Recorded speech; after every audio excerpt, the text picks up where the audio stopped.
Hi guys, welcome to thrustzone.com. This is Mohit Soni and that is the BMW G310R. We'll tell you how it's like to ride, and we have its competitors as well. That's the RR310 TVS Apache, that's the Bajaj Dominar 2018, and that's the 2018 KTM Duke 390. So we finally have our hands, we have a first impression of these bikes, and we've been riding them also the entire day. And what we can tell you is that the G310R has a lot of things to offer but doesn't offer a lot of things at the same time. Let's begin with the styling. It's a generation behind when you compare to all of these three bikes here. There is nothing special about this bike. It doesn't grab attention. These bikes are quite old, they still grab attention because they look very special with their very distinctive front, side and rear profile. This bike doesn't have much to offer. We like the BMW M levelry that's there on this bike. The spoke wheel looks good, and I think that's about it. It has a very plain Jane exhaust.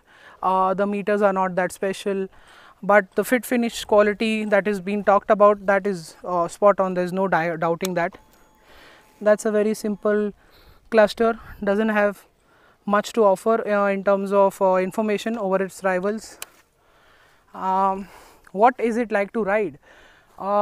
Let's begin with the chassis and suspension first, because they are spot on. The tire, the wheels and the suspension setup combination is spot on. Ride quality at any given speed is brilliant. The higher you go, the better you are confident on riding this hard and fast. This is a very novice friendly bike. You don't need to buy a 150cc with 20 PS or a 250cc with 25 PS. If you can afford this one, get it, because it's very easy to ride. At the same time, it can be really rewarding to ride in the twisties because the chassis is great. It turns in really nicely. The composure of the chassis is spot on, because like I said, the ride quality is brilliant, and over our broken roads you are confident 99% of the time. The tires are good, the brakes are really great. Not the best initial bite, but post that it's really impressive. And yeah, I think in terms of comfort, the seat is on the softer side, so that should appeal to let's say slimmer and smaller riders. But there is a shortage of leg room for taller riders on this bike. You could consider the GS, we'll tell you about that later. But in short, this is the G310R. So why should you buy this for almost 4 lakh rupees and not this for 2.5 lakh rupees ex-showroom, on road Bombay?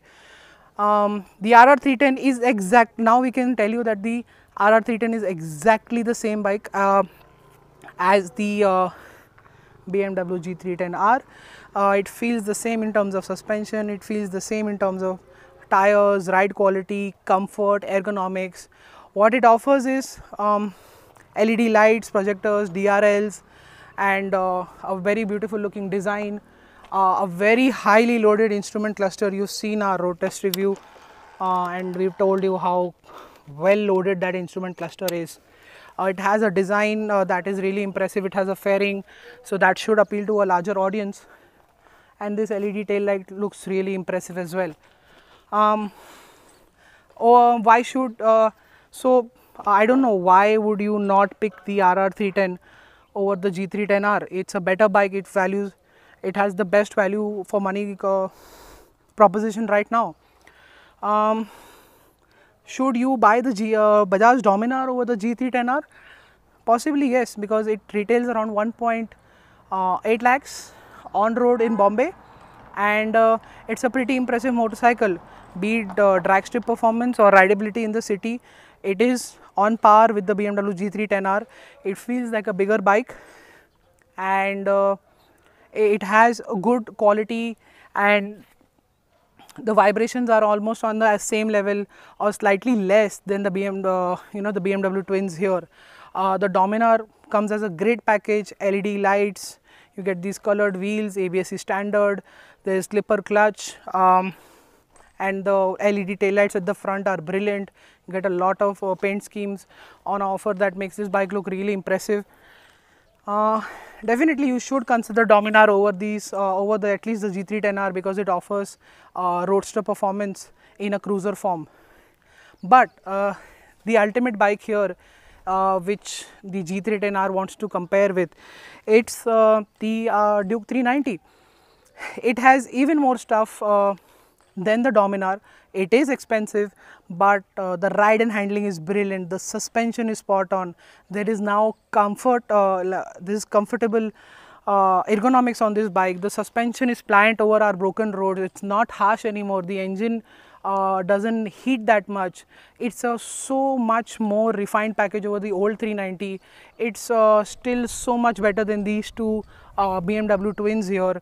The 390 has Metzeler tires. It has a slipper clutch, dual channel ABS, ride-by-wire throttle, which makes a world of a difference when you compare, when you ride these bikes back to back. You realize how the ride-by-wire throttle in these bikes makes a huge difference in riding. It makes this bike effortless to ride hard and fast. You have no idea how this bike can pick up speed, and you won't even come to know about it. That's the point that is being discussed by bikers everywhere around the world, and especially in India. It has LED lights. It has that excellent instrument cluster. You name it, there's all information. There's switchable ABS. There's a supermoto mode. The screen just looks amazing in the day, in the night, and you have these buttons to control that. It's a great looking bike in this avatar with the white paint scheme and the orange trellis frame and the white subframe. It really is the ultimate bike here. It is the bike to choose from. At 3 lakh rupees, it is so much more value for money than the BMW G310R. It is now easy to ride as well.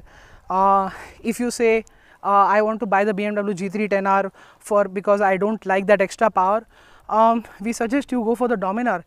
It still offers more value for money, and it's a great cruiser bike. You can do everything with it and still save almost 2 lakh rupees. Then comes the RR310. It has a very nice balance. It did win against the Dominar in our earlier comparison because it looks great. It is a super sport category bike.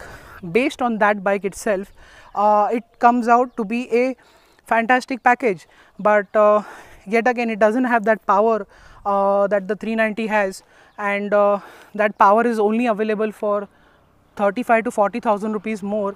You're getting 10 more bhp and so much more torque, and that is the power to weight ratio on the 390 is just phenomenal and segment leading by far, by a huge margin. That's the whole idea here. The original question here is why do you want to buy a G310R when you have such amazing bikes at every given price point? This is 2.5 lakhs, that is going to be now 2 lakhs when the 2019 version comes with USD forks and a BS6 engine. It should have more features as well in the speedometer is what the sources say. And the 390 already stands complete in front of you. It has everything. It has comfort, it has performance for the track, for the road, for the highway.